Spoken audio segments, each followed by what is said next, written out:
गोविंद बोलो हरि गोपाल बोलो गोविंद बोलो हरि गोपाल बोलो गोविंद बोलो हरि गोपाल बोलो राधा रमण हरि गोविंद बोलो राधा रमण हरि गोविंद बोलो राधा रमण हरि गोविंद बोलो राधा रमण हरि गोविंद बोलो गोविंद बोलो हरि गोपाल बोलो गोविंद बोलो हरि गोपाल बोलो गोविंद बोलो हरि गोपाल बोलो गोविंद बोलो हरि गोपाल बोलो राधा रमण हरि गोविंद बोलो राधा रमण हरि गोविंद बोलो राधा रमण हरि गोविंद बोलो राधा रमण हरि गोविंद बोलो गोविंद बोलो गोपाल बोलो गोविंद बोलो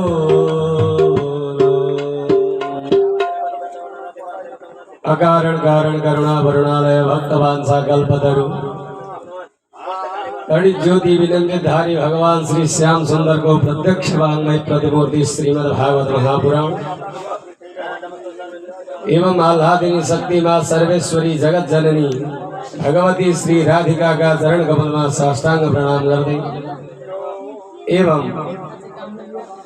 यश यज्ञ में आवाहित स्थापित पूजित संपूर्ण देवी देवता का चरण कमल में यो पांचभौतिक शरीर लाई अर्पण कर दे यस यज्ञ में वरण भएर आफ्नो वर्णीय कार्यलाई सम्हाल्नु हुने सम्पूर्ण गुरुजनहरू पूज्य व्यास गुरु गणेश गुरु शिव गुरु र संगीतको माध्यमद्वारा हामीलाई आनन्दित तुल्याउनु हुने संगीतका मर्मज्ञ मित्रजन श्याम ढकाल गुरु यसै गरी यस यज्ञमा काश्यप गोत्रीय समस्त पितृहरूको उद्धार होस् भावी सन्ततिहरू फलन फुलुन सद्बुद्धि प्राप्त गरून् भगवानका श्री चरणारविन्दबाट कदापि विमुख नहुन् भन्ने उद्देश्यले आयोजना गर्नुभएको यस श्रीमद् भागवत महापुराणको निम्तोलाई सहर्ष स्वीकार गरेर उपस्थित हुनुहुने भक्तिमयी माताहरू भावमयी पिताहरू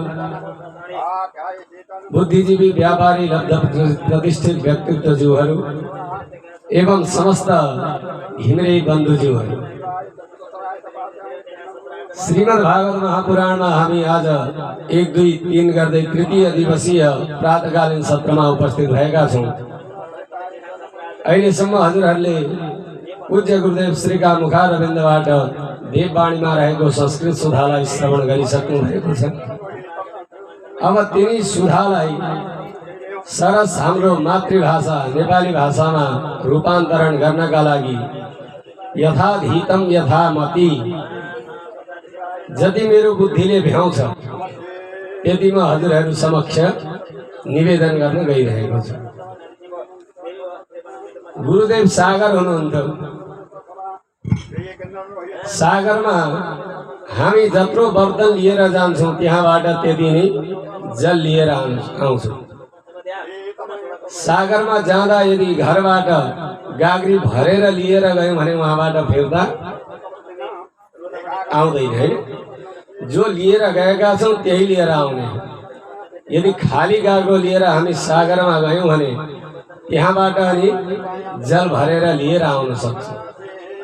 गुरुदेव सागर हुनुहुन्थ्यो। हामी जो विद्यार्थी भयौं जत्रो बर्तन लिएर गयौं त्यति नै लिएर आएका छौं। त्यही हामी हजुरहरू समक्ष निवेदन गर्दैछौं। हजुरहरू पनि यदि खाली गाग्रो लिएर आउनु भयो भने केही भरेर लिएर जानुहुन्छ। पहिले नै भरेर आउनु भयो भने अनि गाह्रो हुन्छ। भक्तवत्सल भगवान को आउनुहोस् अब हामी कथामा प्रवेश गरौँ। कथामा प्रवेश गर्नु अगाडि अलिकति पूर्व प्रसङ्गलाई स्मरण गर्दै जाउँ। हिजो हामीले कहाँ कथा विश्राम गरेका थियौँ? हामी कसैलाई याद छ भने भनिदिनु। एक ठाउँमा गएको यस्तै अब द्वितीयप्रति कथा प्रारम्भ गर्नु अगाडि हजुरहरूलाई स्मरण रहोस् भनेर हामी सोध्ने गर्छौँ है। होइन त्यो चाहिँ महात्म्यको हो। हजुर अनि होइन ठिक हो। अब बेलुकाको प्रसङ्ग नै याद गर्नु पर्यो होइन। दिउँसोको त अब चाम्रेसँग पनि गइहाल्छ। यसरी नै अब माथिबाट सोध्यौँ हजुरहरूलाई यदि कथा प्रसङ्ग याद छ भने भन्नुहोस्। एकजना बुढी आमा उठ्नुभयो, गुरुजी यदि हामीलाई नि याद हुने भने हजुरलाई हामीले किन माथि बसाएको? त्यही हजुरहरूले हामीलाई याद गराउनुहुन्छ, स्मरण गराउनुहुन्छ भनेर नि माथि बसाएको। त्यही भएर अब म कहीँ कहीँ सोध्न छोडिरहेछु। वृन्दावन बिहारी लालको पूर्व प्रसङ्गमा हामीले स्मरण गर्यौँ, कथा श्रवण गरेका थियौँ। मनु र शतरूपाका 5 सन्तान भएका थिए। 5 मध्ये 3 कन्या आकुति, देवहुति र प्रसूति। 2 पुत्रमा उत्तानपाद र प्रियव्रत। 3 कन्या मध्ये जो देवहुति माइली छोरी हुनुहुन्थ्यो, माइली छोरीको प्रसङ्गलाई हामीले हिजो श्रवण गरेका थियौँ। देवहुतिका घरमा भगवान कपिल स्वयं प्रकट भएर आउनुभयो। आफ्नै आमालाई सांख्य योगको उपदेश गर्नुभयो। भक्ति कसरी गर्ने, साधु सन्तका लक्षणहरू के हुन्, ती सम्पूर्ण वृत्तान्तलाई श्रवण गराउनु भएको थियो। अब हामी आजका कथा प्रसङ्गमा प्रवेश गर्दैछौँ। आज तिनै मनु महाराजकी अर्की कन्या जो कान्छी छोरी हुनुहुन्थ्यो, प्रसूति महारानी, उहाँको प्रसङ्ग हामी श्रवण गर्दैछौँ। जो आकुति हुनुहुन्थ्यो, आकुतिको विवाह रुचित प्रजापतिसँग भयो। रुचित प्रजापतिसँग यो शर्तमा विवाह भयो, यदि मेरी छोरीबाट जो पहिलो सन्तान हुन्छ त्यो सन्तान हामीलाई दिनुहुन्छ भने हामी विवाह गर्न तयार छौँ भन्ने शर्तमा रुचित प्रजापतिसँग विवाह भयो। आकुतिका घरमा र रुचित प्रजापतिका घरमा भगवान यज्ञनारायणले जन्म लिनुभयो। यज्ञनारायणको विवाह दक्षिणासँग भयो। त्यही भएर हामी के गर्छौँ भने जब यज्ञ लगाउँछौँ तो यज्ञमा यदि दक्षिणा भएन भने तो यज्ञ पूर्ण हुँदैन। किनभने भगवान यज्ञकी पत्नीको नाम हो दक्षिणा। अग्नये स्वाहा भन्छौँ नि हामी, त्यो स्वाहा भनेको चाहिँ अग्निकी पत्नीको नाम हो। तर अहिले अब यस्ता हाम्रा धर्म आएका छन् हाम्रै हिन्दू धर्ममा। यी हिन्दू धर्मावलम्बीहरूले स्वाहा स्वाहा भनेर पहिले नि सबै सक्दिहाल्छन्। अनि यिनीहरूको के चाहिँ होला भन्ने पनि एउटा धर्म आएको रहेछ। थाहा थिएन मलाई, भर्खर थाहा पाउँदैछु। स्वाहा भनेको ती महानुभावहरूलाई यो कुरा थाहा छैन, स्वाहा भनेको चाहिँ अग्निको पत्नीको नाम हो भन्ने कुरै थाहा रहेनछ। स्वाहा भनेको चाहिँ अब सक्यो भन्ने अर्थ लगाउनु हुँदो रहेछ। त्यही भएर अग्निको पत्नीको नाम स्वाहा। अगाडि आउँछन् पितृको पत्नीको नाम स्वधा। त्यही भएर हामी श्राद्ध गर्दाखेरि तस्मै स्वधा नमः भन्छौँ नि। त्यो पितृकी पत्नीलाई हामीले सम्झेको, स्मरण गरेको। त्यही भएर रुचित प्रजापतिका घरमा यज्ञनारायणले जन्म लिनुभयो र जो प्रसूति महारानी हुनुहुन्थ्यो, प्रसूतिको विवाह दक्ष प्रजापतिसँग भयो। दक्ष प्रजापतिका 13 कन्याहरू भए, सबैको विवाह भयो। तर जो कान्छी छोरी थिइन् सती देवी, सती देवीको विवाह भगवान शङ्करसँग भयो। तर कालान्तरमा सती देवीबाट कोही पनि सन्तानले जन्म लिएनन् भनेर जब विदुरजी महाराजलाई मैत्रेय ऋषिले श्रवण गराउनु भयो, विदुरजी महाराजलाई शङ्का भयो, प्रश्न गरिदिनु भयो कि हे मैत्रेय ऋषि, भगवान शङ्कर र सतीबाट सन्तान किन जन्म लिएनन्, कारण के भयो भनेर जब प्रश्न गर्नुभयो, अब मैत्रेय ऋषिले विदुरजी महाराजलाई श्रवण गराउनु हुँदैछ। एक समयको कुरा हो, ब्रह्माजीका पुत्र जो दक्ष भए, जसलाई हामी दक्ष प्रजापति भन्छौँ नि, त्यो प्रजापति भनेको चाहिँ उपाधि हो, नाम चाहिँ थियो दक्ष। दक्षलाई ब्रह्माजीले विचार गर्नुभयो, अब मेरो यो छोरालाई एउटा प्रजापतिको पद दिनु पर्यो भन्ने विचार गरेर दक्षलाई प्रजापति घोषणा गरिदिनु भयो। प्रजापतिले विचार गरे, भर्खर भर्खर नयाँ पद धारण गरेको छु, सम्पूर्ण सभासदहरूलाई बोलाएर आफ्नो सम्मान लिनु पर्यो भन्ने विचार गरेर सम्पूर्ण देवी देवताहरू सबैलाई निमन्त्रणा गरेछन्। आज मेरो प्रजापतिको पद ग्रहण गर्ने दिन हो, हजुरहरू सबै आएर आफ्नो उपस्थिति जनाइदिनु होला भन्ने विचार गरेर प्रजापतिले सबै देवी देवताहरूलाई बोलाए। अब बोलाएपछि देवी देवताहरू पनि आउनुभयो, त्यहाँ ब्रह्मा विष्णु महेश्वर पनि आउनु भएछ। प्रजापतिले विचार गरे, हाम्रो अब यो अहिले पनि त्यही चलन छ नि त होइन, जस्तै कुनै नेतालाई हामीले बोलायौँ भने बोलाएपछि 12 बजेको समय छ भने अब ती नेता आउने भनेको कति बजे, 2-3 बजे आइदिन्छ।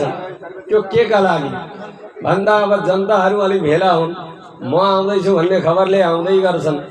अब धेरै भिडभाडमा गयो भने अलिकति आफ्नो पनि सम्मान बढ्छ भन्ने विचार गरेर प्रजापति दक्षले पनि त्यही गरेछ। विचार गरे, अब चाहिँ सबै आइसके होला भन्ने विचार गरेर जब भित्र प्रविष्ट भए, जो नेता हुन्छन् नि सम्मानका भोका हुन्छन् हैन, यदि सम्मान पुगेन भने गाह्रो छ। प्रजापति पनि जब भित्र प्रविष्ट भए त्यो सभामा, उनले विचार गरे कतिले मेरो सम्मान गर्दा रहेछन्, यसो हेर्नु पर्यो। ठाडो शिर लगाएर भित्र गए, सबै जति पनि अरू सदस्यहरू थिए ती सबैले उठेर सम्मान गरे। दक्ष प्रजापतिले चारैतर्फ मुन्टो घुमाएर हेरे, सबै उठेका छन् तर 3 जना उठेनछन्। यसो हेरे को उठेनन् भनेर हेरेको, हेर्दा ब्रह्माजी उठ्नु भएनछ, विष्णु उठ्नु भएन, भगवान शंकर पनि उठ्नु भएनछ। प्रजापतिले विचार गरे, ब्रह्मा भनेका मेरा पिता हुनुहुन्छ, पुत्र आउँदाखेरि पिताले उठ्नुपर्ने आवश्यकता हुँदैन, ठिकै छ बस्नु भयो। नारायण भनेका स्वयं परब्रह्म हुनुहुन्छ, उहाँ उठ्नु भएन, ठिकै छ।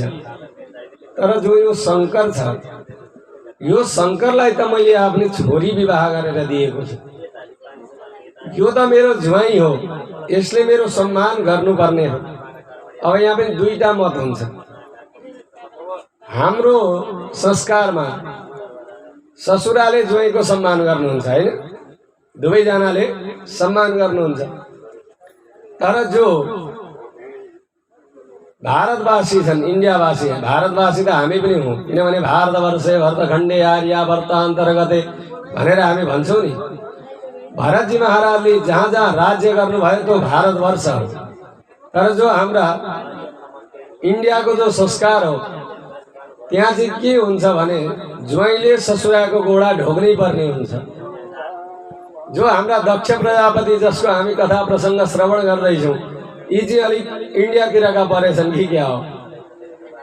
जब मेरो छोरी मैले उसलाई दिएको छु भने उसले मेरो सम्मान गर्नुपर्ने हो, सम्मान किन गरेनन् भनेर भित्र भतभती बोल्न लागेछ, गाह्रो हुन लाग्यो।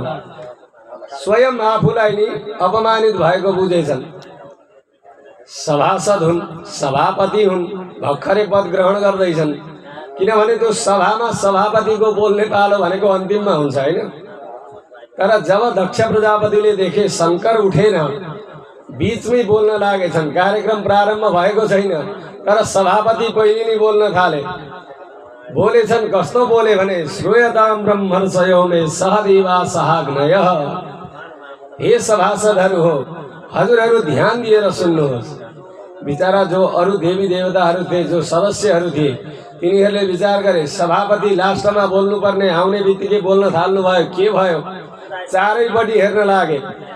जब चारैपट्टि हेर्न लागे, दक्ष प्रजापतिले भने कि के हेर्छौ, देख्दैनौ त्यहाँ जो बसेको छ एउटा नङ्ग धडङ्ग भएर, कहाँ कसरी बस्ने हो यसलाई यसको पनि सभ्यता थाहा छैन।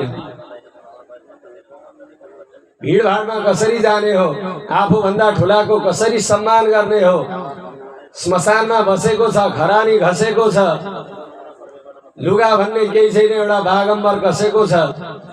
यस्तालाई के थाहा कसको सम्मान गर्नुपर्छ, कसको सम्मान गर्नु पर्दैन। सबै देवी देवताहरू छक्क पर्न लागे, भगवान शङ्करको बेइज्जत गरिरहेको छ। भगवान शङ्कर सावधान हुनुहुन्छ, केही बोल्नु भएन। तर जो नन्दी हुनुहुन्थ्यो, भगवानको वाहन नन्दीश्वर, नन्दीश्वरलाई नराम्रो लागेछ। मेरा स्वामीले अहिले जे मनमा आयो त्यही बोलिरहेको छ। तुरन्त जुरुक्क उठ्नु भएछ, उठेर भन्नुभयो, अरे दक्ष प्रजापति, तिमीले एउटा पद के प्राप्त गरेका थियौ? तिमीमा त यति घमण्ड भरियो कि भगवान स्वयं शिवलाई जे मनमा आयो त्यही भनिरहेका छौ। जाऊ, तिम्रो पनि पशुको समान व्यवहार देखाइरहेका छौ, तिम्रो टाउको पनि पशुकै हो। श्राप दिनुभयो तुरन्त। उता भृगु महाराज बस्नु भएको थियो, प्रजापति दक्षपट्टिको। भृगुजी महाराजले विचार गर्नुभयो, ज्वाइँ र ससुराको यहाँ वार्तालाप हुँदैछ, यो नन्दीले बोल्नुपर्ने बिचमा के काम थियो, यो किन बोलो? भृगुजी महाराजलाई पनि रिस उठेछ। उठेर जुरुक्क भन्नुभयो, अरे नन्दी, यहाँ दुईजनाको बिचमा तिमीले बोल्नुपर्ने आवश्यकता मैले देखिन। तर जुन भगवान शङ्करका जो तिमीहरू गणहरू छौ, तिमीहरू पाखण्डी हौ। भृगुले पनि श्राप दिनुभयो। नन्दीलाई फेरि रिस उठो। जुरुक्क नन्दी उठ्नुभयो। नन्दीले उठेर भन्नुभयो, जो तिमीहरू ब्राह्मण छौ, सधैँ भिखमगा होइरख। ब्राह्मणहरूलाई पनि श्राप दिनुभयो। त्यही भएर हजुरहरूले विचार गर्नुभएको होला, ब्राह्मण कोही यस्तो छैन जो अलिक अरबपति खरबपति होस्, होइन? गाह्रै छ, श्राप पाएको छ। उता लक्ष्मीजीले पनि श्राप दिनुभएको छ। अब भगवान शङ्करले विचार गर्नुभएको थियो, यहाँ एउटा प्रजापति दक्षले प्रजापतिको पद ग्रहण गर्नका लागि यो सभा राखिएको थियो। यो सभा त श्राप सभामा बदलियो। एउटाले अर्कालाई श्राप दिइरहेको छ, अर्कोले उठेर अर्कालाई श्राप दिइरहेको छ। यो गडबड भयो। भगवानले तुरन्त नन्दीलाई इसारा गर्नुभयो, अब यहाँ बसेर काम छैन, जाउँ हामी। भगवान शङ्कर उठ्नुभयो, जानुभयो। तर अब प्रजापतिलाई पीडा भयो के भने यसले मेरो सम्मान किन गरेन? मैले हिजो पनि सायद निवेदन गरेको थिएँ हजुरहरूलाई, यदि हजुरले कसैलाई नित्यप्रति भेट हुँदा नमस्कार गर्नुहुन्छ, तर एक दिन कारणवश तपाईँले गर्नु भएन भने त्यो नमस्कार खाने व्यक्तिलाई अलिकति पीडा हुन्छ, होइन? नित्यप्रति नमस्कार गर्थ्यो, आज किन गरेन? त्यो पोल्न थाल्छ भित्र। प्रजापतिलाई पनि पोलो। यत्रो सभा राखे, सबैले सम्मान गरे, तर यो शङ्करले किन सम्मान गरेन?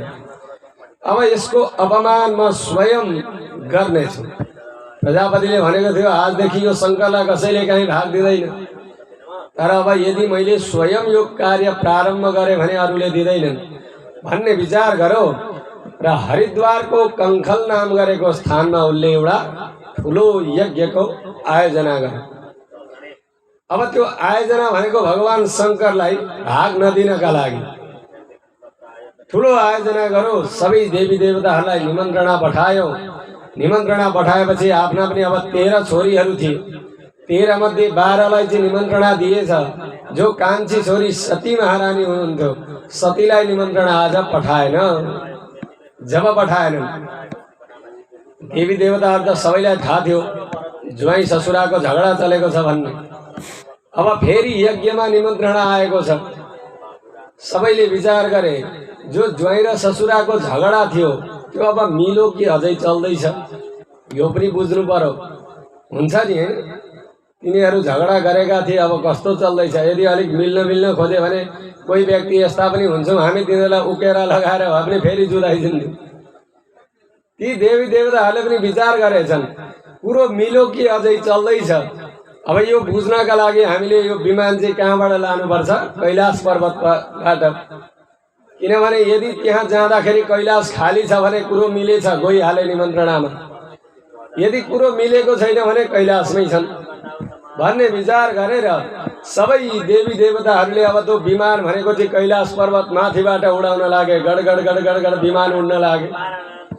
जब विमान उडे बिहानदेखि आज सती महारानी यसो विचार गर्नुहुन्छ, विमान निकै कुदिरहेका छन्, कहाँ जाँदैछन्। अनि एउटी जो दक्ष प्रजापतिकै जो छोरी थिइन् उनले विमान अलिक तल झार्नलाई छिन्। यसो हेरेको सती त तल यसो कैलाशमा यताउता गर्दैछन्। माथिबाट आवाज लगाइछन्, अरे सती, अनि पिताको यज्ञमा जाने होइन, हामी त हिँड्यौँ त। जब यसरी भनेपछि अब सती महारानीलाई पीडा हुन लाग्यो। यज्ञ प्रारम्भ भइसक्यो, सबै देवी देवता जान लागिसके, तर आज कैलाशमा त निम्तो आएकै छैन। निम्तो नआए कसरी जाने? तर अब त्यतिखेर होइन मलाई त निम्तो आएको छैन भन्नु भएन नि, होइन? अलिअलि दिमाग पनि लगाउनु पर्यो। सती महारानीले भन्नुभयो, अरे देवी तिमी जाँदै गर, म अलिकति कार्य छ त्यो सम्पन्न गरेर फेरि आउनेछु। ल ल हामी जाँदैछौँ, तिमी आऊ। उनलाई थाहा थियो निम्तो आएको छैन भन्ने, तर अलिकति आगो त सल्काउनै पर्यो। त्यहाँबाट अब सती महारानी खिन्न हुनुभयो। सबैभन्दा कान्छी छोरी म, पिताजीले मलाई धेरै स्नेह पनि गर्नुहुन्थ्यो, तर त्यत्रो यज्ञको आयोजना गर्नुभयो, तर आज कैलाशमा निम्तो किन आएन? निम्तो आएन ठिकै छ, तर पनि एकपल्ट म अब भगवान शङ्करसँग सल्लाह लिन्छु। अब सती महारानी भगवान शङ्कर भए ठाउँमा जानुभयो। अब आमा दिदी बहिनीहरूले अलिक ध्यान दिएर सुन्ने कथा छ है। किनभने जब माइतको कुरो आउँछ नि, माइतको कुरो आएपछि हामीले आमा दिदी बहिनीहरूलाई निकै नै चासो हुन्छ हैन। र हाम्रो बोल्ने जो शैली छ त्यसमा पनि अलिकति परिवर्तन हुन्छ अरे। जस्तै माइतमा यदि कुनै हाम्रा दाजुभाइ अथवा बुबा आमाले केही ठुला कार्य गर्नुभयो भने हामी यता घरपट्टि कुन तरिकाले सुनाउँछौँ भने, हजुरलाई थाहा छ मेरो माइतमा मेरा दाजुले यस्तो कार्य गर्नुभयो, तपाईँ कहाँ कहिले भएको छ भने मेरो शब्द धेर आउँछ अरे त्यहाँ, हैन? मेरो माइतमा मेरा बुबाले, मेरो माइतमा मेरा दाजुले, मेरा माइतमा मेरा भाइले, सिधै मेरो भाइले भन्दा पनि त हुन्छ नि त, हैन? त मेरो माइत अनि मेरो भाइ थप्नुपर्ने त छैन। तर यो आमा दिदी बहिनीहरूलाई हुन्छ। माइतको कुकुर आयो भने त प्यारो हुन्छ हैन? भक्तवत्सल भगवानको। अनि तर आज सती महारानीले भगवान शङ्करलाई के भन्नुभयो सुन्नु है त। प्रजापतिस्ते स्वसुरस्य साम्प्रदम् निर्यापितो यज्ञमहोत्सवः किल। सती महारानी भगवान शङ्कर बस्नु भएको थियो, पद्मासन धारण गरेर बस्नु भएको छ। सती महारानी जानुभयो, हात जोडेर भन्नुभयो, हे पतिदेव, आज म हजुरलाई केही निवेदन गर्न गइरहेकी छु। भगवान शङ्करले भन्नुभयो, सती भन। भगवानलाई थाहा छ, अन्तर्यामी हुनुहुन्छ। सती महारानीले भन्नुभयो, हे पतिदेव, प्रजापतिस्ते स्वसुरस्य साम्प्रदम्।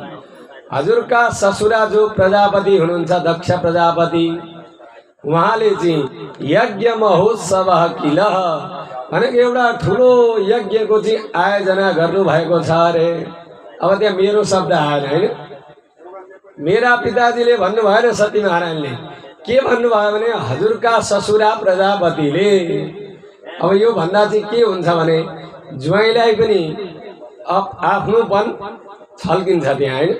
मेरा ससुरा, मेरो मेरो मेरो मेरो भन्नुभयो भने अब ती ज्वाइँले के भन्छन् अथवा पतिले के भन्नुहुन्छ भने तिम्रै हो भने तिमी जाऊ न त, मलाई के खाँचो हैन। यदि हजुरका ससुरा बाले भनेपछि त अलिकति भित्र हुन्छ नि त। अनि यहाँ सती महाराजले त्यही भन्नुभयो कि हजुरका ससुरा बाले चाहिँ ठुलो यज्ञ आयोजना गर्नुभयो, त्यहाँ हामी पनि जानुपर्छ। किनभने अब यस्तै यज्ञहरूमा, विवाह आदिमा, व्रतबन्धहरूमा यदि हामी कहीँ गयौँ भने त्यहाँ सम्पूर्ण जति पनि हाम्रा इष्टमित्र आफन्तहरू हुनुहुन्छ, भेटघाट पनि हुन्छ। त्यस कारणले गर्दा हे पतिदेव, हामी पनि त्यो यज्ञमा जाउँ। भगवान शङ्करले विचार गर्नुभयो, सबै यी जो विमान उड्दै थिए, यही विमानले गर्दा आज कुरो बिग्रिन आँटेको छ। भगवान शंकरले भन्नुभयो हे सती तिमीले सही कुरा भन्यौ किनभने यदि आफ्ना आफन्त अब हजुरहरूले यहाँ यो यज्ञ आयोजना गर्नुभयो कहाँ कहाँका घिमिरे बन्धुहरू यहाँ भेला हुनुभयो नि त होइन कहाँ प्रकाशपुरबाट कहाँ इटेरीबाट कहाँ कहाँ हुनुहुन्छ अब उहाँका व्यक्तिले यहाँ जो हुनुहुन्छ हाम्रा बन्धु बान्धवहरू उहाँहरूलाई भेट्नका लागि स्पेसल टाइम निकाल्न पनि गाह्रै हुन्छ तर जब हामीले यज्ञ आयोजना गर्यौं सबैजना आउनुभयो सबैसँग भेट भयो अस्ति जुन दिन प्रारम्भ भयो त्यो दिन त निकै रमाइलो थियो कति थियौं हामी हैन अनि भगवान शंकरले भन्नुभयो हे सती तिम्रो कुरा जायज छ ठीक कुरा हो यस्तै उत्सवहरुमा मात्रै हो सबैसँग भेट हुने तर हामी पनि यज्ञमा जाने तर एउटा प्रश्न तिमीलाई म गर्छु यज्ञ त प्रारम्भ भयो त्यसको केही निमन्त्रणा कार्डहरु फोन फान केही आएको छ त भनेर जब भगवान शंकरले भन्नुभयो सती महारानीले विचार गर्नुभयो कार्ड त आएकै छैन न निमन्त्रणा आएको छ न पिताजीले बोलाउनु भएको छ तर पनि हे पतिदेव अब कतिपय ठाउँ यस्ता हुन्छन् त्यहाँबाट निमन्त्रणा आएन भने पनि जाँदा हामीलाई केही बिग्रिदैन कुरा सपार्नु हुँदैछ र हो पनि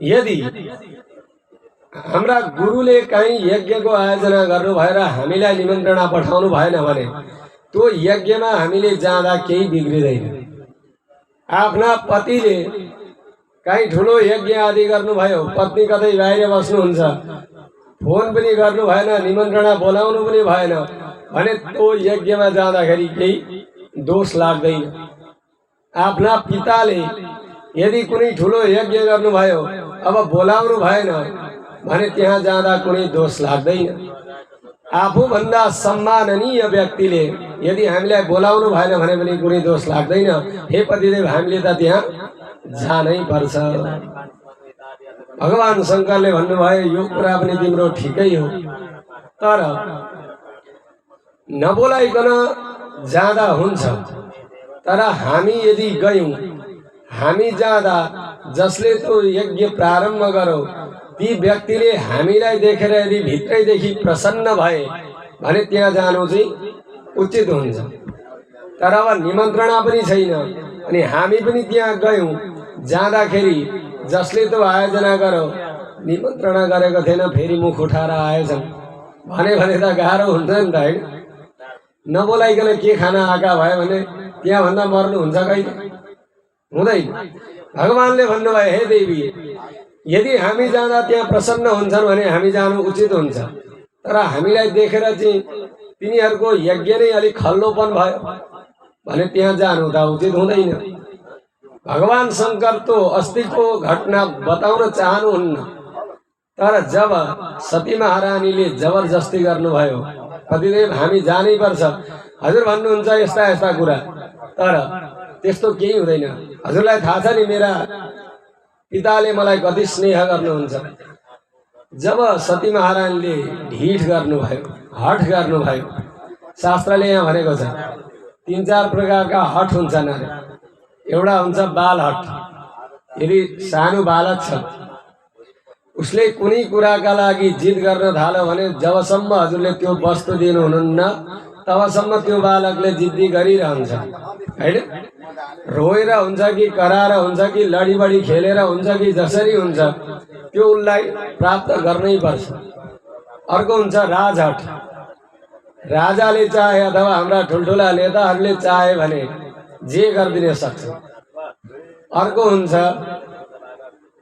योग हट जो योगीहरू हुनुहुन्छ ती योगीहरू पनि अत्यन्त हठी हुनुहुन्छ साधु सन्त महात्माहरूका लक्षण त शान्त भनिएको छ तर उहाँहरूलाई क्रोध आयो भने त्यहाँ भन्दा ठुलो क्रोधी अरु कोही हुँदैन अर्को चौथो हट भनेको चाहिँ अब नभनौँ मलाई तर भन्दा पनि बिग्रिदैन घर टाढा टाढा छ कोही पनि जानुहुन्न अर्को हट भनेको स्त्री हट हो यदि हाम्री आमा दिदी बहिनीहरूले चाहनु भयो भने त्यसलाई पनि पूर्ण गरेरै छोड्नुहुन्छ सती महारानीले पनि आज हठ गर्न लाग्नु भयो पतिदेव हामी जसरी भए पनि जानै पर्छ आज भगवान शंकर बाध्य हुनुभयो जो घटना अस्ति घटेको थियो त्यो सम्पूर्ण वृत्तान्त सुनाउनु भयो हे देवी जब तिम्रा पिताले प्रजापतिको पद ग्रहण गर्नुभएको थियो त्यो समयमा हामी ब्रह्मा विष्णु महेश्वर थियौं।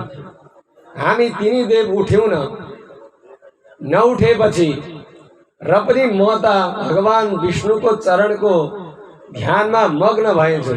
कतिखेर प्रजापति आए यो कुरो मलाई थाहा भएन। म उठिन। नउठेको कारणले प्रजापति तिम्रा पिताजीले नाना भाँति भने अब यो अहिलेको यज्ञ भनेको पनि केवल मेरो अपमानका लागि मात्रै आयोजना गरिएको यज्ञ हो। त्यसकारणले हे देवी त्यहाँ जानु उचित हुँदैन भनेर जब भगवान शंकरले सती महारानीलाई भन्नुभयो, सती महारानीले भन्नुभयो यत्रो ठुलो कुरो हजुरले अहिलेसम्म मलाई किन बताउनु भएन, अब त हामीले झन् जानुपर्छ भन्नुहुन्छ। यदि त्यस्तो खटपट भएको थियो भने अब म जान्छु, आज हामी जाउँ, म पिताजीसँग कुरा गर्छु, पिताजीले हजुरसँग माफी माग्नुहुन्छ, कुरो त्यही सकिहाल्छ। भगवान शंकरले भन्नुभयो अब म जान्न, तिमीलाई जे इच्छा लाग्छ त्यो तिमी विचार गर भन्नुभयो। भगवान शंकर समाधिस्थ बस्नुभयो। तर अब समाधि के लाग्थ्यो? उहाँले विचार गर्नुभयो हे पतिदेव यदि अब हजुर जानुहुन्न भने म चाहिँ माइतमा जसरी भए पनि जान्छु भन्नुभयो। अब भगवान शंकर बोल्न छोड्नुभयो, किनभने अब यी नगइकन मान्नेवाली छैनन् भन्ने बुझ्नुभयो। समाधि बस्नुभयो। तर समाधि कस्तो बस्नुभयो भने जो सती महारानी हुनुहुन्छ उहाँ माइतको यज्ञ सम्झिनुहुन्छ, उता दौडिनुहुन्छ, फेरि पतिदेवलाई सम्झिनुहुन्छ, फेरि यता कुद्नुहुन्छ, भित्र र बाहिर गर्नु हुँदैछ, छटपटिनु हुँदैछ। जब सती महारानी उता जानुहुन्छ भगवान शंकर यसो चिम्रा आँखाले हेर्नुहुन्छ अरे क्या, त्यहाँ बा गई पो हालिन् कि निष्क्रामति निर्विशति द्विधा सती भनेको निष्क्रामति भनेको बा सती महारानी निस्केर गई पो सकिन् कि, किनभने द्विधा सती भनेको सती महारानी पनि दुविधामा हुनुहुन्छ नि त। जाउँ भने उता यज्ञको याद आइरहेको छ, नजाउँ भने जाउँ भने फेरि यज्ञबाट आएपछि पतिदेव रिसाउनुहुन्छ, के गरौँ भनेर दुविधामा हुनुहुन्छ। भगवान शंकर जब सती महारानी उता जानुहुन्छ नेत्र अलिअलि खोल्नुहुन्छ, जब फेरि यता आउनुहुन्छ नेत्र बन्द गरिहाल्नुहुन्छ। जब यस्तो प्रकारले त्यहाँ हुन लाग्यो बार बार सती महारानीले भन्नुभयो प्रभु अब हजुर जेसुकै गर्नुहोस्, म यज्ञमा हिँडे भनेर जब हिँड्नु भयो भगवान शंकरले विचार गर्नुभयो फेरि फर्केर आउँछन्, तर अब आउनु भएन।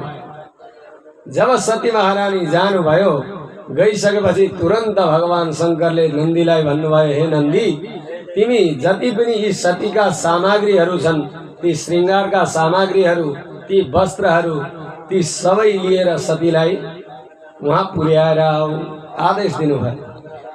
नन्दीश्वरले पनि सम्पूर्ण सामग्रीहरू भेला पार्नुभयो, लिएर तुरन्त दौडेर जानुभयो। अरे माँ हामी हुँदा हुँदै हजुर यो किन दौडभाग गर्नु हुँदैछ, हामी हजुरलाई पुर्याइहाल्छौँ। सती महारानीले भन्नुभयो ल तिमीहरू पनि आयौ ठिकै भयो, म पनि एक्लै जान अलिक गाह्रो भइरहेको थियो, ल हिँड जाउँ। अब सती महारानी जानुभयो, यज्ञमा पुग्नुभयो। दक्ष प्रजापतिले पहिले नै सबैलाई सावधान गरेको थियो यदि कोही कैलाशबाट आयो भने कसैले पनि वार्तालाप नगर्नु, कोही बोल्दैन, सबै सावधान थिए। सती महारानी पुग्नुभयो। जब पुग्नुभयो जो पहिले देवी देवताहरू सती महारानीलाई सम्मान गर्थे आज कसैले पनि हेरेनन्, देखेर पनि नदेखे जस्तो गरिरहेका छन्। सती महारानीले विचार गर्नुभयो यी देवी देवताहरूसँग मेरो के मतलब, म माइतमा आएकी हुँ, म सबैभन्दा पहिले आफ्नै आमालाई भेट्छु अनि पिताजीलाई भेट्छु भन्दै अगाडि बढ्नु हुँदै थियो। जाँदा जाँदै जो सतीका दिदी बहिनीहरू थिए बीचमा तिनीहरूसँग पनि भेट भयो। भेट हुँदाखेरि अब दिदी बहिनीहरूले आपसमा कुरा गर्न लागे कि यसलाई त निम्दै थिएन, यो पनि आइपुगेछ, के हो हैन। आमा दिदी बहिनीहरूकै कुरो काट्नुहुन्छ, त्यही भएर अलिक पछि हुनुहुन्छ हैन। भक्तवत्सल भगवानको आमा दिदी बहिनीको कुरा कुनै पुरुषले कहिले काटेकै छैन, आमा दिदी बहिनीहरू नि हो। अब त्यहाँ पनि त्यही कुरा हुन लाग्यो, यसलाई त निम्तै थिएन, यो पनि आइपुगिसक्यो, के हो यो। सती महारानी बिचारा सुन्नु हुँदैछ। पीडा हुँदैछ तर यिनीहरूसँग पनि मेरो कुनै मतलब छैन। त्यहाँबाट अगाडि बढ्नुभयो। सती नआएको पीडा यदि कसैलाई थियो भने त्यो थियो प्रसूति महारानी भनेको सतीकी आमालाई। र माइत भनेको पनि तबसम्म हुन्छ जबसम्म माइतमा मा हुनुहुन्छ हैन, आमा हुनुहुन्छ। आमा पछि माइत भनेको अब दाजुभाइले कसैले खोजी गर्छन् कसैले गर्दैनन्। जबसम्म माइतमा आमा हुनुहुन्छ तबसम्म माइतको महत्त्व छ।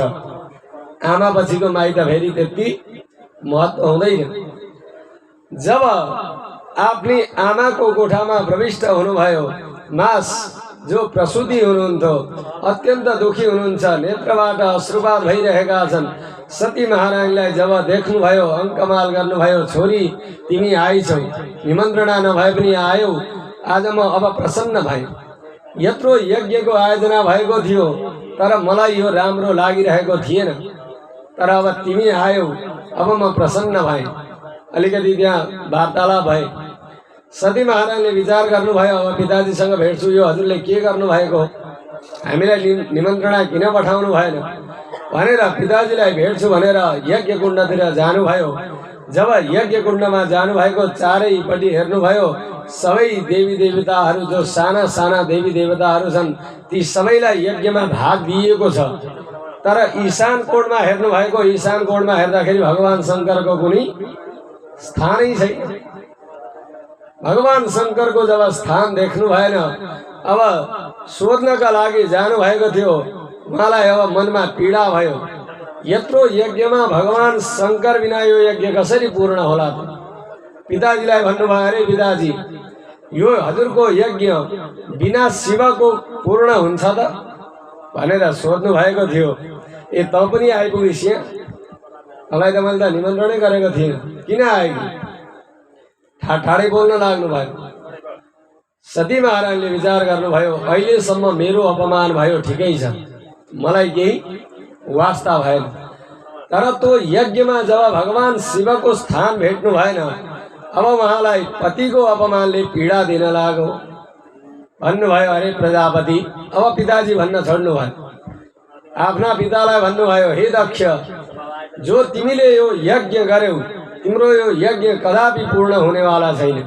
किनभने भगवान जो शिव हुनुहुन्छ, नामै शिव, सम कल्याणम करोति इति शिवदः, जसको 2 अक्षरको नाम लिनाले सम्पूर्ण पापबाट नष्ट भएर भगवान शिवको सायुज्य मुक्ति प्राप्त गर्दछन्। त्यस्ता शिवलाई अपमान गरेर के यज्ञ पूर्ण हुन्छ भनेर सम्झिनु भएको छ भनेर नाना प्रकारले दक्ष प्रजापतिलाई गाली गर्न लाग्नुभयो। भन्नुभयो, हे प्रजापति, अब म जो तिम्रो शरीरद्वारा मैले प्राप्त गरेको यो शरीर हो, यो शरीरलाई अब म राख्नेवाला छुइन। किनभने मेरा पतिले जब मलाई स्नेह गरेर बोलाउनुहुन्थ्यो त्यतिखेर उहाँले भन्नुहुन्थ्यो, अरे दाक्षायणी, हे दक्षकी पुत्री भनेर बोलाउनुहुन्थ्यो। तर म तिमी जस्तो पापिष्ठको गर्भबाट जन्म लिएको कारणले गर्दाखेरि अब म यो दाक्षायणी शब्द मलाई मन पर्दैन। यति भनेर तुरन्त त्यो यज्ञ कुण्डको अगाडि बस्नुभयो, समाधिस्थ बस्नुभयो, पद्मासनमा बसेर दशै दिशालाई हेर्नुभयो। दशै दिशालाई हेरेर आफ्नो शरीरबाट एउटा योगाग्नि प्रकट गर्नुभयो र शरीरलाई भस्म गरिदिनु भयो। बोली शङ्कर भगवानको। अब यहाँ कथा दुईपट्टि जान्छ, अलिकति हामी ध्यान दिउँ। हामी सबैले स्वस्तानीको कथा सुनेका छौँ हैन? स्वस्तानीमा चाहिँ के हुन्छ भने त्यो हवन कुण्डमा सती महारानीले हाम फाल्नुभयो भन्ने कुरा आउँछ हैन? तर भागवतमा चाहिँ हाम फालेको कुरा आउँदैन। सती महारानी पद्मासनमा बसेर जब दशै दिशालाई हेर्नुभयो, यदि क्रोधी हुनुभयो, क्रोधी भएर आफ्नो शरीरबाट एउटा योगाग्नि प्रकट गरेर आफ्नो शरीरलाई नष्ट गर्नुभयो। जो नन्दीगण गएका थिए सती महारानीलाई पुर्याउनलाई, तिनीहरूले विचार गरे, हाम्री माताजीले त अब शरीर त्याग गर्नुभयो, अब यहाँ यो यज्ञ सफल हुन दिनु हुँदैन भन्ने विचार गर्नुभयो। जो अरू गणहरू थिए ती गणहरूले पनि त्यो यज्ञमा यता र उता उद्विग्न बचाउन लागिहाले। तुरन्त नारदजी महाराज कैलाशमा पुग्नुभयो। कैलाशमा पुगेर भन्नुभयो, हे प्रभु, हे भगवान शंकर, हजुरकी धर्मपत्नी सती महारानीले त दक्षको यज्ञमा आफ्नो शरीरलाई नष्ट पारिदिनु भयो।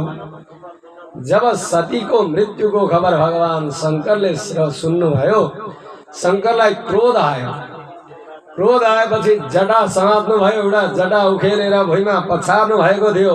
एउटा वीरभद्र नाम गरेका पुरुष प्रकट भए त्यहाँबाट।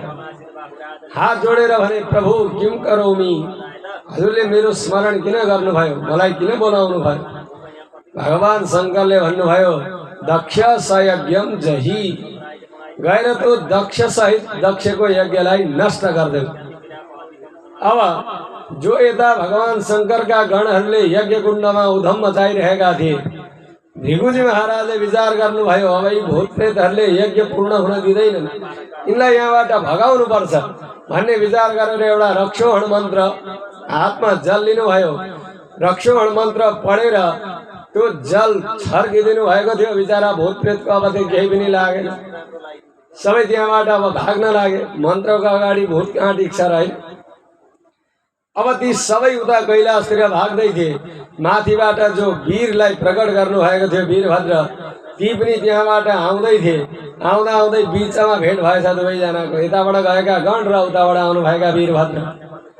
जब ती गणहरूले देखे हाम्रापट्टिका आउँदैछन्, वीरभद्र आउनु हुँदैछ भन्ने थाहा पाए, वीरभद्रले भन्नुभयो, तिमीहरू कता उता कुदेका? उहाँ सती महाराजले प्राण त्याग्नुभयो भनेको। अब ती गणहरूले भने, हामीलाई त ती भृगु बाबाले मन्त्र हानेर त्यहाँबाट भगाइदिए, अब हामीले त्यहाँ केही पनि गर्न सक्यौँ। वीरभद्रले भन्नुभयो, अब म आएको छु, हिँड। सबै अब त्यहाँबाट वीरभद्रले सम्पूर्ण गणहरूलाई लिएर भागदौड गर्दै जब यज्ञतर्फ जानुभयो, अब त्यहाँ भन्नुहुन्छ ठुलो आँधी तुफान आए जस्तो भएछ। जब ती गणहरू भागदौड गर्न लागे, तुफान आउन लाग्यो। जब तुफान आउन लाग्यो, त्यहाँ जो ऋषिमुनिहरू थिए तिनीहरूले विचार गर्न लागे, अब त यज्ञ कुण्डलाई नि पुरै धुलोले छोप्न लाग्यो। सबैले आफ्ना आफ्ना तर्क गरेछ, यो के हुन लाग्यो। एउटा ऋषिले भनेछन्, कराल द्रष्टो ज्वलदग्नि मूर्धज, यो जो धुलो धुवा आइरहेको छ यो कहाँबाट आयो? एकजनाले भनेछन्, सायद यो प्रलयको समय भयो कि क्या हो, यसो हेर्दा त त्यस्तै देखिन्छ। अर्काले भनेछन्, होइन होइन, प्रलय हुने बेला भएको छैन, यो भनेको सायद कहीँ चोरहरूले चोरी गरेर भागे होला, सैनिकहरूले खेदे होला, अनि ती सबैको भागदौड मचिँदाखेरि ती धुलो उडो होला। अर्काले भने, त्यस्तो कहिले पनि हुन सक्दैन, किनभने जो अहिले जो राज्यकाल चल्दैछ, यो राज्य भनेको प्राचीन वर्ही नाम गरेका राजाले राज्य गरिरहेका छन्। ती प्राचीन वर्ही नाम गरेका राजा यति उग्र छन्, तिनको राज्यमा यी चोर फटा भनेका त कोही छँदै छैनन्, त्यो पनि हुन सक्दैन। अर्काले भन्नुभएछ, त्यसो भए गाईहरू कहीँ चर्दै थिए होला, केही कारणले छिटै आज घर लानुपर्ने भयो होला, ती गाईहरू दौडिएको कारणले त्यो धुलो आयो होला। ले भने, गाई ल्याउने समय भएकै छैन, कसरी गाई उडेको धुलो हुन्छ? त्यो केही पनि होइन। यहाँ भन्नुहुन्छ, वातानवान्ति नहि सन्ति दस्य प्राचीन वर्हिर्जीवति उग्रदण्डः गावो न काल्यन्त इदं कुतो रजो लोकोऽधुना किं प्रलयाय कल्पते। यो प्रलय पनि हुने होइन, गाई आउने समय पनि भएको होइन, चोरहरू पनि दौडिएका होइनन्। त्यहाँ तर्क वितर्क गर्दै थिए। त्यतिखेरै वीरभद्रजी महाराज आफ्ना सम्पूर्ण गणलाई लिएर त्यही यज्ञमा प्रविष्ट हुनुभएछ। जब प्रविष्ट हुनुभयो, अब यज्ञमा सबैले तहस नहस गर्न लागे। यहाँसम्म लेखेको छ, जो भगवान शंकरका गणहरू थिए तिनीहरूले यज्ञ कुण्डमा पिसाबसम्म फेर्दिए अरे। मूत्रेश कुण्डयन भनेको त्यो यज्ञ कुण्डमा नै मलमूत्र त्याग गर्न लागे। कोही गएर जो भोजन बनाएको थियो त्यो भोजनमा डुबुल्की लगाउन थाले, पौडी खेल्न थाले। अब ती गण भूत प्रेत सबै उधम मचाए। उधम मचाइसकेपछि जो भृगु ऋषि हुनुहुन्थ्यो ती भृगुलाई एउटा मणिमान नाम गरेका गणले च्याप्पै समाएछन्। अर्का पुषा नाम गरेका जो देवता हुनुहुन्थ्यो तिनीलाई चण्डी नाम गरेका गणले फेरि समाएछन्।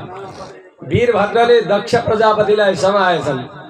वीरभद्रले जब दक्ष प्रजापतिलाई समाएर मुन्टो चाहिँ धडबाट अलग गरेर त्यही हवन कुण्डमा स्वाहा हालिदिएछ।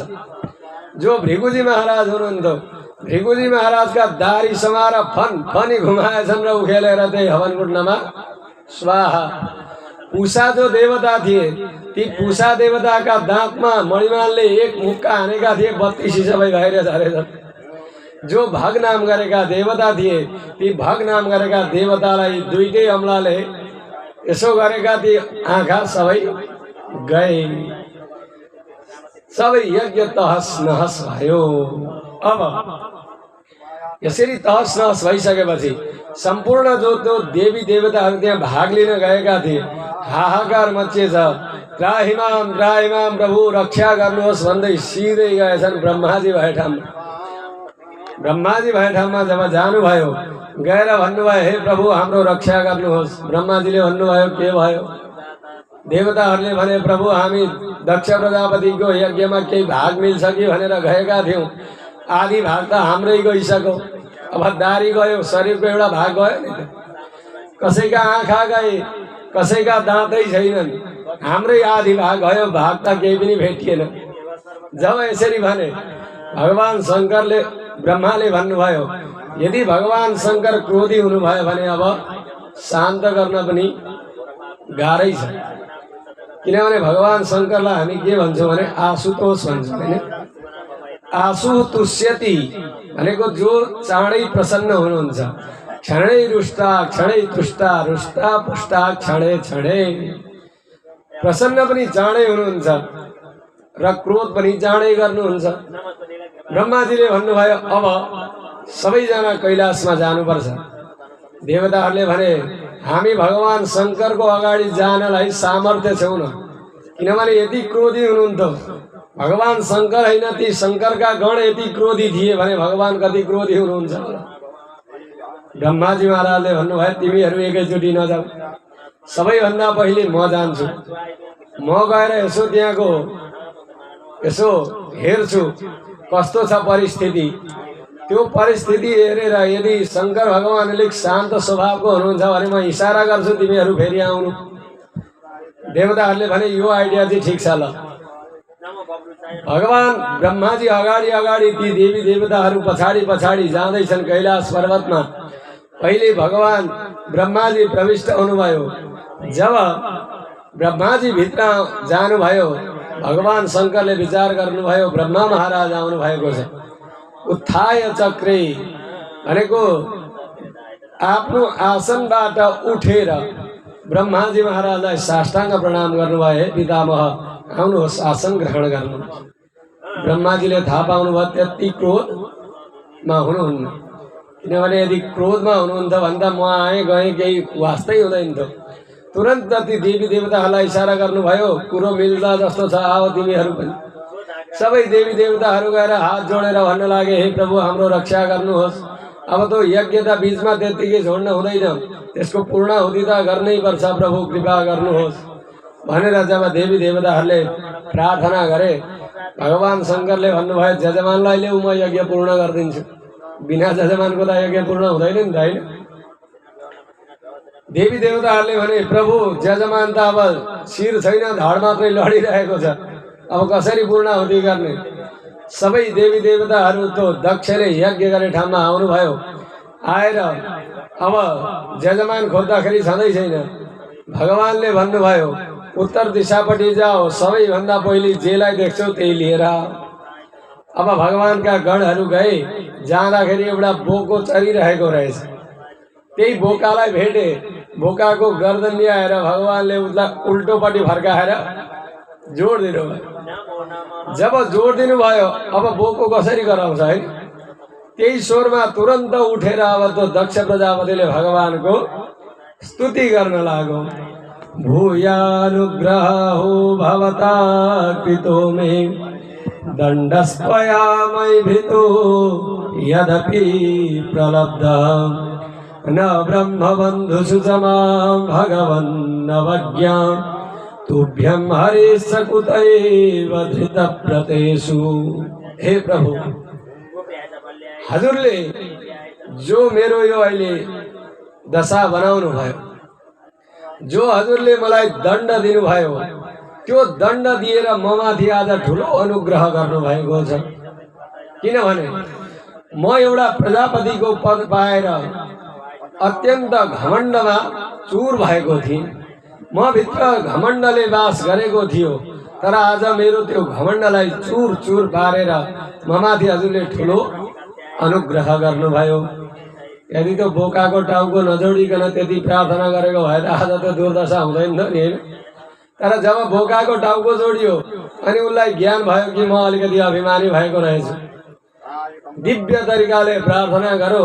प्रार्थना गरेपछि भगवानले भन्नुभयो तथास्तु, ठिकै छ, किनभने हजुर त मेरो ज्वाइँ हो, ए ससुरा हो। अब ससुरा र ज्वाइँको झगडा भनेको यो सामान्य यस्तै हो, केही छैन, म हजुरबाट प्रसन्न छु भनेर भगवानले भन्नुभयो। अरू जो एउटा भगनाम गरेका देवता अघि मैले हजुरहरूलाई निवेदन गरेको थिएँ, तिनी पनि तुरन्त भगवान शङ्कर भए ठाउँमा गएर हात जोडेर भनेछन्, प्रभु मेरा त यी आँखै फुटाइदिएका छन्, मलाई पनि त आँखा प्रदान गर्नु पर्यो। भगवानले भन्नुभयो अब तिम्रो आँखा आउनेवाला छैन। यदि तिमीले मित्रको दृष्टिले हेऱ्यौ भने सबैलाई देख्छौ। अब त्यो आँखा चाहिँ किन फुटाए भन्दा सन्त महात्माहरू यहाँ वर्णन गर्नुहुन्छ। जब ज्वाइँ र ससुराको झगडा हुँदाखेरि नन्दीश्वरले र उता भृगुजी महाराजको श्रापाश्राप हुँदै थियो, त्यतिखेर जो भगदेवता थिए नि, ती भगदेवताले चाहिँ भृगुजीलाई आँखा झिम्क्याउँदै भन्थे अरे क्या, जो गर्दैछौ ठिक गर्दैछौ, राम्रो छ राम्रो छ, अझै भन अझै भन भन्दै आँखा झिम्क्याउँदै उच्क्याउँदै रहेछन्। ती गणले भने त्यतिखेर तिमी खुब आँखा झिम्काउँदैछौ, लाउ तिम्रो आँखा भनेर फुटाइदिएछ। अनि जो भृगुजी महाराज हुनुहुन्थ्यो, भृगुजी महाराजले भन्नुभयो, प्रभु मेरो बानी यस्तो छ, बोल्दाखेरि यदि मैले यो दारीमा हात फेरिनँ भन्दा मेरो वाक्य नै निस्किँदैन, मलाई पनि दारी दिनुहोस्। त्यतिखेर अब भृगुजी महाराज जब श्रापाश्राप गर्नु हुँदै थियो, खुब हात फेरि फेरि बोल्नु हुँदो रहेछ क्या। अनि ती मणिमानले विचार गरे, तिम्रा यी दारी भएनन् भने तिमी बोल्नै सक्दैनौ भनेर दारी उखेलेर हालिदिनु भएछ। भगवानले भन्नुभयो, हे भृगु, अब जति तिम्रा पहिली दारी थिए ती सबै त म दिन सक्दिनँ, तर अलिकति टुपुक्क यहाँ चाहिँ दिन्छु भन्नुभयो र थोरै यहाँ चिउडामा दिनुभएछ। अब अहिले त फेसन बनेको छ है, अहिले हुन्छ नि यहाँ यति यति पालेका हुन्छ, र जो जसको पूर्ण दारी आउँदैन यहाँ मात्रै आउँछ, सम्झिनु उहाँ भृगुवंशी हुनुहुँदो रहेछ, भक्तवत्सल भगवानको। यसरी जो अर्का पुषा नाम गरेका देवता थिए, ती पुषा नाम गरेका देवता पनि भगवान शङ्करलाई जब श्राप दिइरहेका थिए नन्दीलाई, त्यतिखेर खुब दाँत देखाएर बत्तीसी देखाएर हाँसिरहेका रहेछन्। अनि ती मणिमा नाम गरेका गणले भने तिमी पनि त्यतिखेर खुब हाँस्दै थियौ, मुक्का हानेर बत्तीसी बाहिर झारेका थिए। भगवानलाई भने, प्रभु मेरा त दाँतै छैन, अब म के गरौँ? भगवानले भन्नुभयो, तिमी पृष्ठभुक हौ, अब तिमीले सदैव सातु मात्रै खानु, अरू तिम्रो काम छैन भन्नुभयो। उहाँलाई पृष्ठभुक बनाइदिनु भयो। यसरी सम्पूर्ण यज्ञलाई चाहिँ पूर्ण गरिदिनु भयो। पूर्ण गरेपछि अब जति पनि ब्राह्मण देव हुनुहुन्थ्यो, सम्पूर्ण ऋषि मुनिहरूले भगवान शङ्करको के गर्नुभयो? स्तुति गर्नुभयो। सबैभन्दा पहिले ब्राह्मणहरूले गर्नुभएछ, त्वं क्रतुस्त्वं हविस्त्वं हुतास स्वयं त्वं हि मन्त्र समीदर्भपात्राणि च त्वं सदस्यत्वर्जितो दम्पती देवता अग्निहोत्रम स्वधा सोमाज्यम पशु। हे पशुका पनि पति भगवान शङ्कर, हजुर भनेको त्वं क्रतुस्तम, जति पनि यज्ञहरू छन् ती यज्ञहरू भनेकै हजुर नै हो। हविस्त्वम, जो यज्ञमा सामग्रीहरू जति लाग्छन् त्यो पनि हजुर नै हो। हुतास स्वयं, अनि जो हवनमा हामीले हवनीय द्रव्य दिन्छौँ त्यो हवनीय द्रव्यलाई ग्रहण गर्नेवाला पनि हजुर नै हो। जो मन्त्र छन्, समी भनेको जो समिदाहरू छन्, दर्भ भनेको जो कुश छ, पात्राणी छ, ती यज्ञमा जति पनि पात्र आदि लाग्छन् ती सबै हजुर नै हो।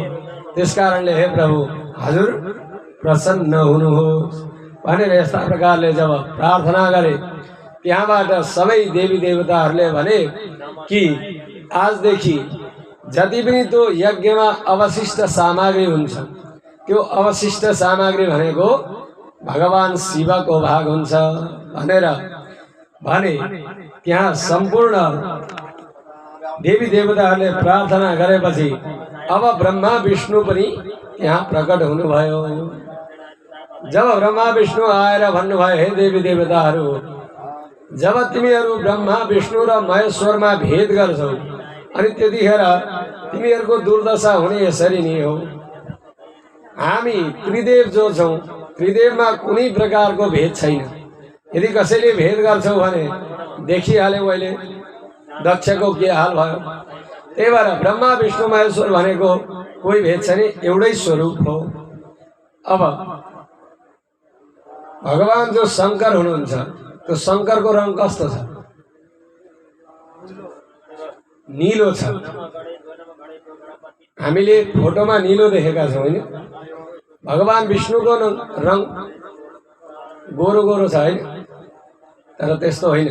अब सुन्नु, कर्पूर गौरम करुणावतारम संसार सारम भुजगेन्द्रहारम सदा वसंतम हृदयारविंदे भवम भवानी सहितम नमामि।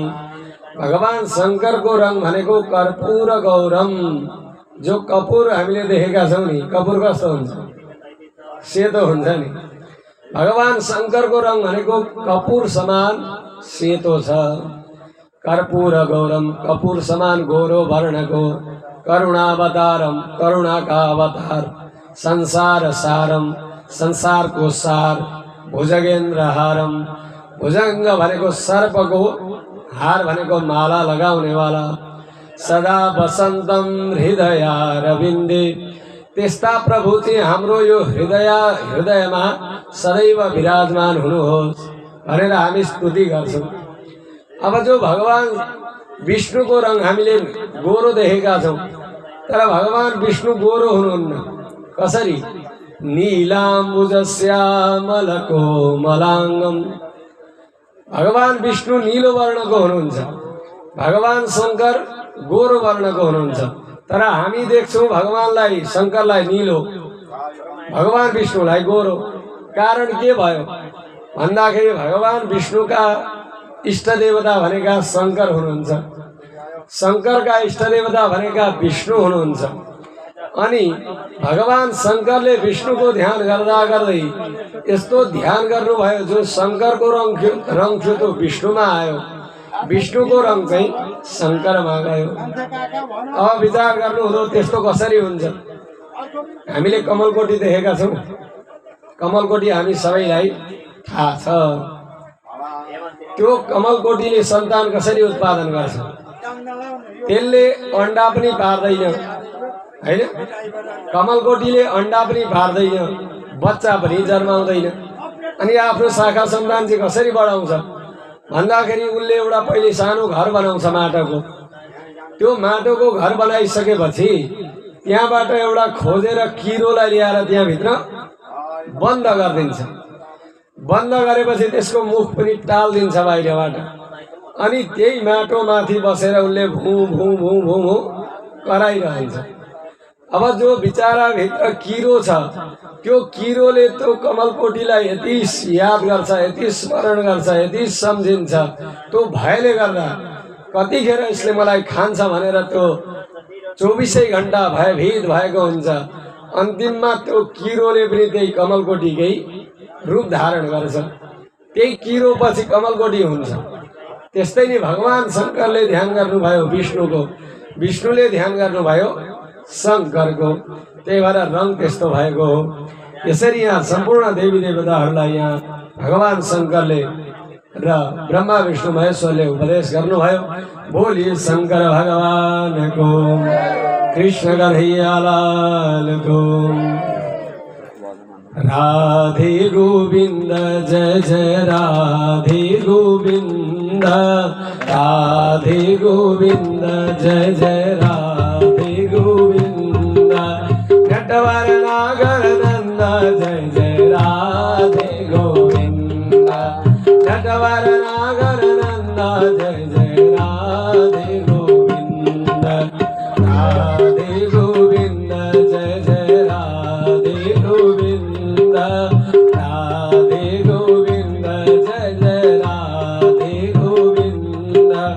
नटवर नागर नंद जय जय राधे गोविंद, नटवर नागर नंद जय जय राधे गोविंद, नटवर नागर नंद जय जय